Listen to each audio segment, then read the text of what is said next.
남의 사람인데 왜 자꾸 마음이 흔들릴까요?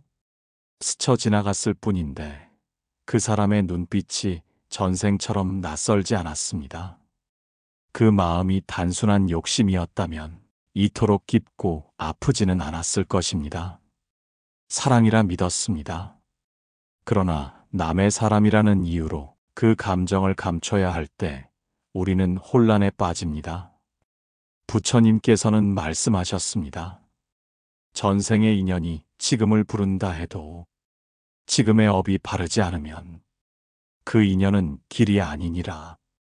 인연이라 느꼈지만 그 인연이 타인의 아픔 위에 서 있다면 그건 길이 아니라 그대의 마음이 만들어낸 길일 수 있습니다. 함께할 때의 설렘보다 떨어져 있을 때의 불안이 더 크다면 그 사랑은 이미 고요를 잃은 감정입니다. 그대는 지금 사랑하고 있는 걸까요? 아니면 사랑이라는 이름에 기대어 외로움을 버티고 있는 걸까요? 사랑은 채움이 아닙니다. 누군가의 빈자리를 대신하는 것도 아닙니다.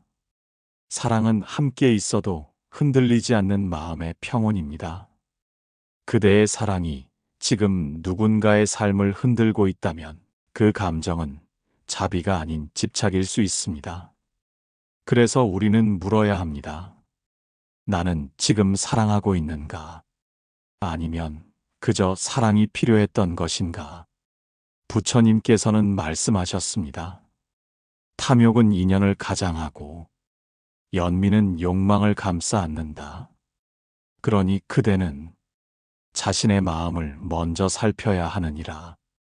그 감정이 진심이었다면 그 진심은 누군가를 울리며 자라지 않았을 것입니다.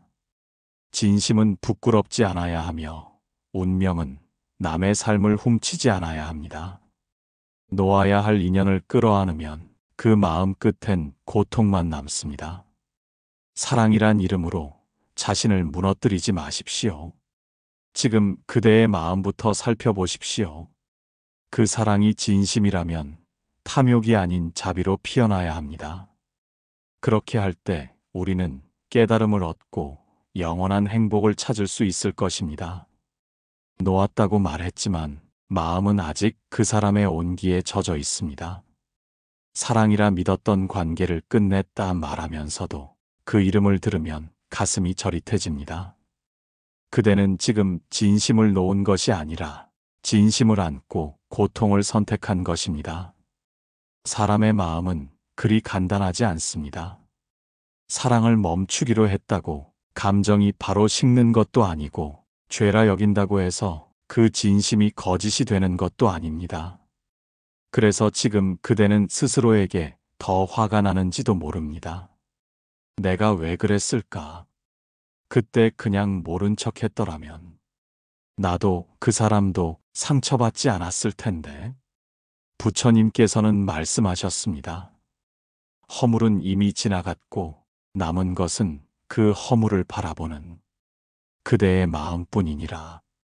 지금 그대가 해야 할 일은 스스로를 때리는 일이 아닙니다. 죄를 멈춘 그 순간부터 그대는 새로운 길 위에 서 있는 것입니다. 문제는 죄가 아니라 그 죄를 대하는 그대의 태도입니다. 부끄럽다 느낀다면 그 마음은 이미 참회의 씨앗을 품은 것입니다. 놓았지만 놓은 마음까지도 자신을 탓하고 있다면 그것은 또 다른 집착이 될 수 있습니다. 부처님께서는 말씀하셨습니다. 사랑의 끝에서 그대를 치유하는 것은 다른 사랑이 아니라 자비이니라. 지금은 다시 사랑할 때가 아닙니다. 스스로를 바라보고 그 상처난 자리에 고요히 앉을 시간입니다.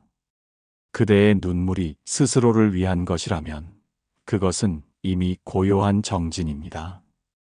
탓하지 마십시오. 그대는 이미 길을 바꾸었습니다. 그 잘못을 기억은 하되 붙잡지는 마십시오. 붙잡은 기억은 또 다른 고통이 됩니다. 지금 그대는 일어나는 중입니다. 그 참회는 눈물이 아니라 다시는 그 길로 가지 않겠다는 고요한 다짐이어야 합니다. 사랑이 잘못되었다고 그 마음까지 부정하지 마십시오. 그 사랑은 그대를 자라게 한 귀한 고통이었습니다. 이제는 그 고통을 안고 부처님께 기도하십시오. 저는 알지 못했습니다. 그 사랑이 탐욕이었음을 이제 압니다. 그 사랑이 누군가의 눈물이었음을. 오늘 밤 그 기도를 조용히 읊조려 보십시오. 그대의 마음에 자비가 스며들 것입니다. 사랑은 끝났지만 그 자리에 자비가 피어날 수 있다면 그대는 지금 사랑보다 더 깊은 깨달음을 얻고 있는 중입니다. 아직도 가끔 그 사람이 생각날 때가 있습니다. 모든 걸 놓았다고 믿었지만 문득 스치는 한 장면에 잊었다 여겼던 감정이 다시 파문처럼 번져옵니다. 그럴 땐 스스로가 약한 사람처럼 느껴지고 나는 왜 이러지? 자책하게 되지요. 부처님께서는 말씀하셨습니다. 떠난 마음이 흔들리는 것은 그대가 약해서가 아니라 그 마음이 진심이었기 때문이니라. 그대는 진심이었습니다. 다만 그 진심이 옳지 못한 방향을 향했을 뿐, 그 감정 자체는 거짓이 아니었습니다. 그러니 그 마음을 부끄러워하지 마십시오. 그 마음이 흔들릴 때 우리는 이렇게 생각합니다. 그때 내가 조금만 더 참았더라면 그 말이 그 사람의 진심이었을까? 혹시 지금도 그 사람이 나를 기억할까? 하지만 그 모든 생각은 이미 지나간 인연의 그늘에서 스스로를 놓아주지 못하는 마음입니다. 한 제자가 부처님께 물었습니다. 기억이 사라지지 않아 그 사람을 놓았다고 말하기 어렵습니다. 부처님께서는 말씀하셨습니다. 기억을 놓는 것이 아니라 기억 안에서 그대를 놓아주어야 하느니라. 그대는 지금 그 기억 속에서 여전히 그 사람에게 묶여 있습니다. 그러나 이제는 그 안에서 스스로를 놓아주어야 합니다. 그 사람을 잊는 것이 아니라 그 사람에게 묶인 마음을 풀어주는 것입니다. 기억은 남더라도 그 기억에 끌려 살지 않고 오히려 그 기억 안에서 자유로워지는 것. 그것이 진짜 노음입니다. 부처님께서는 말씀하셨습니다. 떠난 인연은 그대의 인연이 아니었음을 받아들이는 것이 진짜 노음이니라. 사랑은 기억을 남깁니다. 그건 자연스러운 일입니다. 하지만 그 기억 때문에 오늘의 나를 잃어버려선 안 됩니다. 기억은 등에 지고 살아가는 것이 아니라 그 기억에서 자신을 해방시키는 것이어야 합니다. 그리고 언젠가 그 이름을 떠올리면서도 고요하게 웃을 수 있는 날이 온다면 그때 그대는 진심으로 놓은 것입니다. 그 사람을 미워한 적도 있습니다.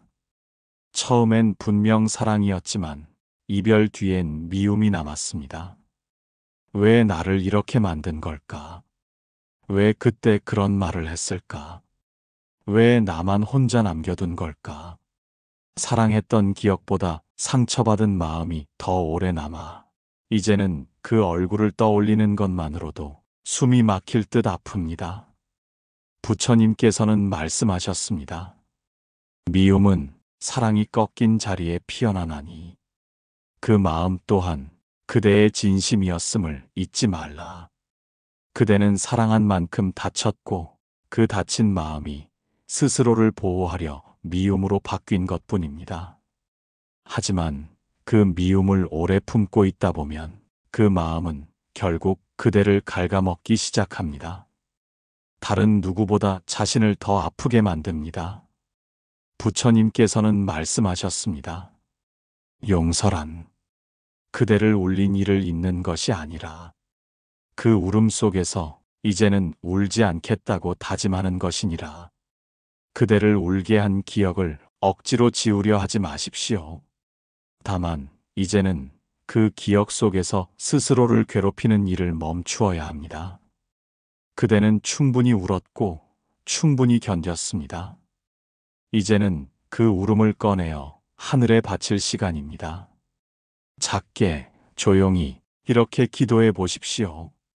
그 사람도 이제 평안하기를, 그 사람 안에 있던 어리석음도 자비로 흘러가기를, 그대가 진심으로 그 사람의 안녕을 빌어줄 수 있을 때, 그때 비로소 그대는 진짜 용서를 배운 것입니다.